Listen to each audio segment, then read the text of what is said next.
ఇబ్రాహీంబాగ్ Vasavi college of ఇంజనీరింగ్లో arrive alive campaign for safe roads in Telangana ఈ కార్యక్రమం ఏర్పాటు చేయడం జరిగింది. గత సంవత్సరంలో దాదాపు 8,000 మంది రోడ్ యాక్సిడెంట్లో చనిపోవడం జరిగింది. దీన్ని గుర్తించి ఈ రోడ్ యాక్సిడెంట్స్ ఇవన్నీ ప్రివెంటబుల్, మినిమం 70 to 80% మనం ఈజీగా ప్రివెంట్ చేసే డెత్స్ ఇవి.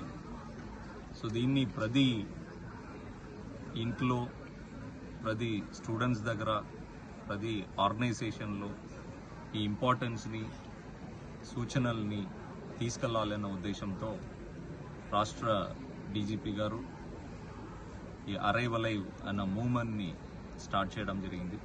దానిలో భాగంగా ఈ Vasavi college of engineering faculty members, students, administrative people అందరూ ఈరోజు ఈ ప్రోగ్రాంలో పాల్గొనడం జరిగింది.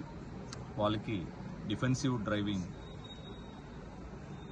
ఎలా నేర్చుకోవాలి, వాళ్ళు డ్రైవ్ చేసేటప్పుడు ఎదుట వ్యక్తి ఏమైనా మిస్టేక్ చేస్తే కూడా దాని నుంచి ప్రమాదాలు జరగకుండా ఎలా తప్పించుకోవాలి అన్న టిప్స్ కూడా వాళ్ళకి ఇవ్వడం జరిగింది.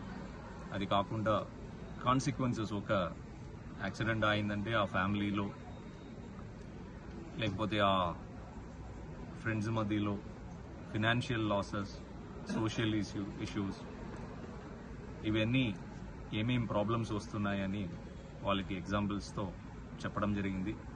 ఈ మంచి కార్యక్రమాన్ని ఏర్పాటు చేసిన కాలేజ్ మేనేజ్మెంట్కి, ప్రిన్సిపల్ సార్కి, మా డీసీపీ గారు రాహుల్ హెగ్డే గారు, అడిషనల్ డీసీపీ గారు వేణు, ఏసీపీ ధనలక్ష్మి అందరికీ నా అభినందనలు తెలియజేస్తున్నాను.